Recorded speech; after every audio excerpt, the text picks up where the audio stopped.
we are going to expand on what we did last week. And this is actually going to be a very short video, but I hope this is going to be a little bit more in depth on a couple of things. Number one is a thing called layer mask, and number two is we're going to work with some of those alpha channels that we did last week in class. Maybe previously, I may have changed the course by the time you may have listened to this video. Anyway, you'll notice what's happening here. We've got two layers. There's a background of kind of this movie set going on here, and there's Scarlett Johansson applying some lipstick here. And there's this thing over here called a layer mask that helps us hide what's in her picture. So for instance, I'm going to turn this thing off. I'm going to hold down the Shift key. In fact, let's turn on my mask. I'll hold down the Shift key and click on this layer mask here to turn it off. This is the original background that's in her picture. Okay, so what I've effectively done is I've gotten rid of it by using a layer mask. Now this is the final view. Okay, I'm going to walk you through a little bit of this pretty rapidly. It's now that you've already known how to create alpha channels, we're going to expand on that a little bit, and then we'll talk about layer masks a little bit more in depth. Okay, so we're going to set this one aside and go take a look at Scarlett Johansson. And I'm not going to walk you through the selection process again because you guys should be well versed in this. But I will show you what are the channels that I've got here. I've got this channel here, which pretty much selects her. There's a couple of little bits that were a little bit more difficult to get, which is down here. This is down around her breast and arm area. And there was a spot in between where her hand is. And I think that's actually a little shoulder strap there. So we've got a few things going on here. So there's this one, and this one. Now, there are a couple ways of putting these things together because all of these elements need to be into one marching ant-based selection in order for this to work. So here's what we're going to do. As you've seen me do before, I'll take this alpha channel and drag this down onto the marching ant maker. And I'll even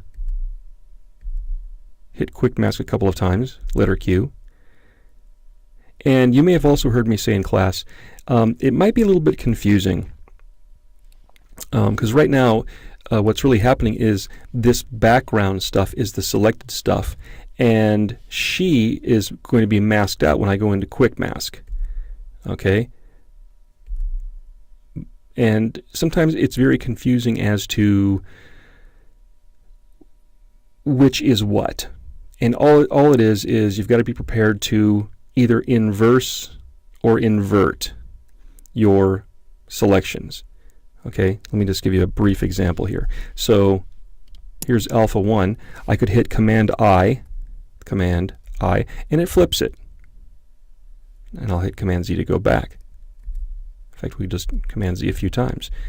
Okay, so as I said, if you ever get confused and something doesn't work right, just flip it.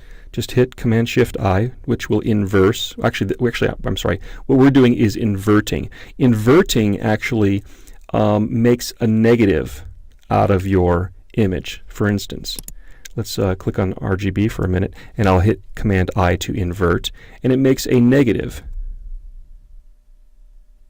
just like we used to do when we used to use film, right?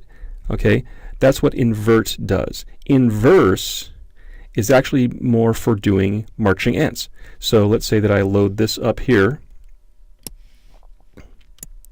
and you can see that the selection is really around her, or between her two images here. It's really not on her here or her here.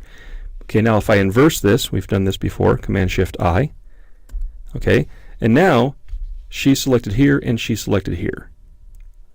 So if you get the hang of invert and inverse, you're going to be a lot happier about life. Okay, so let's run through this again. Now, so what we're going to do is we're going to combine this. Now, there's a couple ways of doing this, and I found a kind of a newer way of, well, it's not really a newer way of doing it, but finding probably a way of doing this that might be a little bit more comfortable for you. Okay, so first of all, we're just going to turn this into marching ants, the alpha 1, and then I'm going to hold down the Shift key, and I'm going to click on alpha 2 and drag that down. And now that's part of the selection as well, and that's this part right over here.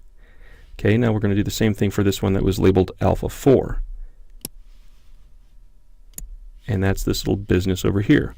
Now if I hit Q for quick mask again, okay, we can kind of see where the background is. Looks nice. And that's how we do that. That's how you can add alpha channels rather rapidly. Okay? Let's stop here because that's all we needed to do for alpha channels. Then we can go into the next part where we'll go into layer masks.